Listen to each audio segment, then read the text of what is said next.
आप में से बहुत से लड़कों ने कमेंट कर करके ये बात पूछा कि सर टूर ऑफ ड्यूटी को अच्छे से समझा दीजिए। तो चलिए समझते हैं हम लोग टूर ऑफ ड्यूटी के बारे में। तो समझते हैं हम लोग टूर ऑफ ड्यूटी के बारे में डिटेल से। आप अगर ध्यान से समझेंगे तो आर्मी में जाने के कई रास्ते हैं। इंडिया में अगर देखिएगा तो ये 3 रास्ते हैं। अभी इंडिया में एक दौर है परमानेंट कमीशन। परमानेंट कमीशन उसे कहा जाता है जिसमें आपको पूरी ज़िंदगी आर्मी के साथ पूरी लाइफ गुजारनी होती है। लाइफ कहने का मतलब ये नहीं है कि आपको पूरी ज़िंदगी आर्मी में नहीं रहना है। अगर आप जवान हैं तो आपकी उम्र 38 से 40 साल होगी तो आपको रिटायर कर दिया जाएगा। ऑफिसर हैं तो 54-55 पे रिटायर कर दिया जाता है। कर्नल से ऊपर रैंक के हैं तो 60 साल पे रिटायर किया जाता है। तो ऑन एन एवरेज ये परमानेंट में आते हैं। इसके अलावा एक शॉर्ट सर्विस कमीशन होता है। इसमें आपको 10 से 15 साल ड्यूटी करनी होती है। जब तक ड्यूटी करिएगा तब तक आपको सैलरी वगैरह सब कुछ मिलते रहेंगे। 15 साल बाद रिटायर कर दिया जाता है। अब रिटायरमेंट के बाद इन लोगों को पेंशन भी दिया जाता है।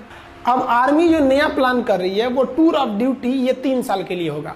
अभी इस पर कोई ऑफिशियल बात नहीं हुई है कि इसका स्ट्रक्चर कैसा रहेगा, लेकिन हमारे जो CDS हैं, chief of defence staff Bipin Rawat, उन्होंने इस ओर इशारा किया था कि टूर ऑफ ड्यूटी का प्लान चल रहा है। तो ये 3 साल के लिए आर्मी में आना होगा। अभी हम इस पर डिटेल से चर्चा करेंगे। बढ़ाने के लिए इसमें VIP लोग को शामिल कर दिया जाता है।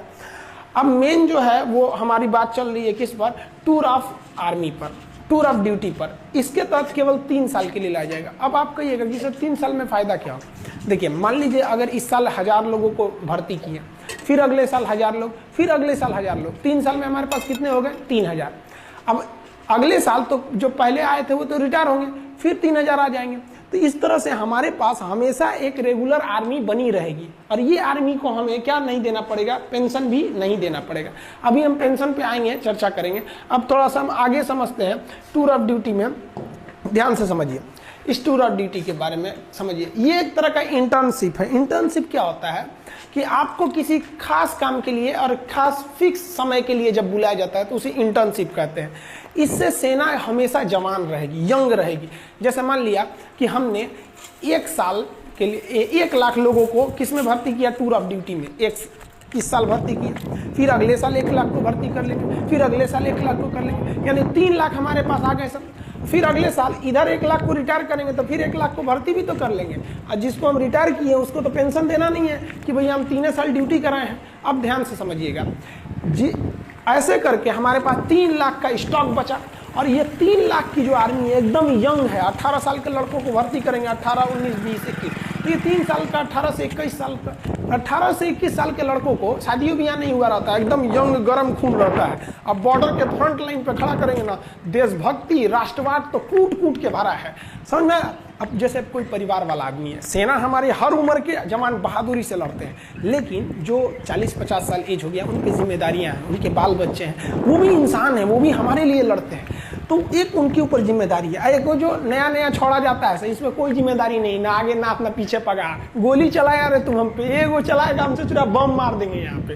तो ये आर्मी को यंग रख सकते हैं। इससे आर्मी को डबल फायदा कि आर्मी हमेशा यंग रह गई, और जो रिटायर हुए उन्हें सैलरी भी नहीं देना है। और आर्मी कम भी तो नहीं होगी ना भैया, हर साल हम 1-1 को रखे रहेंगे। हमेशा हमारे पास 3 लाख की एक टूर ऑफ आर्मी की, टूर ऑफ ड्यूटी की फौज बड़ी रहेगी। समझ में आया कि नहीं आया। अब आप कहिएगा कि सर वो जो 3 साल बाद रिटायर कर देंगे और उसको पेंशन भी दे देंगे तो लड़का कहाँ जाएगा। तो देखिए भैया, इसमें सेना विचार कर रही है कि हम इस तरह से एंट्री कराएंगे कि जैसे कोई लड़का ग्रेजुएट हो गया है, तब आओ भैया 3 साल ड्यूटी करो और जाओ। और सरकार एक नियम बना देगी कि कोई भी SSC, रेलवे, बैंक वगैरह वो इन लड़कों को आरक्षण दे जो आर्मी की ट्रेनिंग कर ली है। क्यों?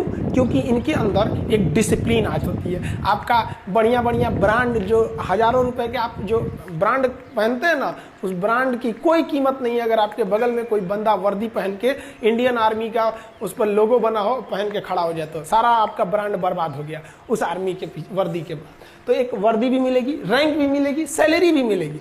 क्या नहीं मिलेगा? तो भैया पेंशन नहीं मिलेगी। सारा बवाल तो पेंशनें कम करने के लिए हो रहा है, समझ में आया कि नहीं। तो पेंशन नहीं मिलेगा आपको। क्यों पेंशन नहीं मिलेगा? क्योंकि पेंशन देने के लिए कम से कम आपको 17 साल की ड्यूटी करनी रहती है। इसमें तो ओवरऑल 3 साल की ड्यूटी ही है। तो समझ में आ रहा है कि नहीं आ रहा है? जो टूर ऑफ ड्यूटी के तहत आएगा वो सेना के एडवेंचर को भी देख लेगा, राष्ट्रवाद भी देख लेगा, डिसिप्लिन भी सीख लेगा, स्वास्थ्य, मेंटेलिटी, हर चीज़ को सुदृढ़ कर लेगा और दूसरी नौकरी में उसको छूट भी मिलेगा, तो उसका भी करियर खराब नहीं हुआ। देश की सेना भी जवान रह गई और देश का जो पेंशन पे खर्च था वो भी बच गया। आर्मी का जनता से जुड़ाव भी हमेशा रेगुलर बना रहेगा 3 साल पे। अब जैसे क्या होता है कि एक आर्मी गया वो 40 साल ड्यूटी पे रहेगा, तो भैया 40 साल तक आप उसके जगह पे दूसरा भर्ती नहीं ना करेंगे। टूर ऑफ ड्यूटी का है और कौन सा जवान हमारा मतलब परमानेंट है, तो सब का सब क्या रहेगा, एकदम सेम रहेगा। आप समझ में आ गया आप लोग को कि ये टूर ऑफ ड्यूटी मेनली किसके लिए किया जा रहा है कि भैया हम अपने पेंशन पे हो रहे खर्च को कंट्रोल कर सके और अपनी सेना को मॉडर्न टेक्नोलॉजी दे सके। जैसे हमारे सैनिकों का बैलिस्टिक हेलमेट नहीं रहता है, इंफ्रारेड रिकॉग्नाइजर नहीं रहता है, अभी भी हम लोग इंसास राइफल लेके चल रहे हैं लोग, तो ये सब चीज़ें। आर्मी की जो बूट होती है वो काफ़ी हैवी होती है, वजन में बहुत भारी होता है। अभी कई ऐसे बूट आ गए हैं आर्मी के पास, जैसे अमेरिकन सोल्जर का दिखेगा तो बूट बहुत मजबूत रहता है जूता, और भारी नहीं रहता है। हमारे सैनिकों का बूट मजबूत है लेकिन भारी है, तो भैया उसके लिए क्या चाहिए, पैसे चाहिए। तो हम लोग का आधा पैसा तो सैलरी पेंशन पे ख़त्म कर दे रहे हैं। तो आई होप आप समझ गए होंगे टूर ऑफ आर्मी का। बाकी आर्मी में हथियार वगैरह कौन से होते हैं, कैसे आप देख सकते हैं, देख के कैसे पहचान जाएंगे कि AK-47 है कि SLR है कि 303 है कि इंसास है, पिस्टल, माउजर, इस सब में क्या क्या डिफरेंस होता है, इस सब के बारे में हम आपको वीडियो बना देंगे। बहुत से लड़के कर रहे हैं प्लेलिस्ट बनाने के लिए, तो उसको भी बना देंगे और प्लेलिस्ट में हम आपको डिफेंस में आपको हर एक चीज़ हथियार वगैरह के बारे में भी समझा देंगे, ताकि युवाओं के प्रति एक जिज्ञासा रहती है कि हमारी आर्मी क्या कर रही है। आई होप आप समझ गए होंगे। समझ में आया? एक सैल्यूट हमारे भारत के वीर जवानों के लिए। जय हिंद।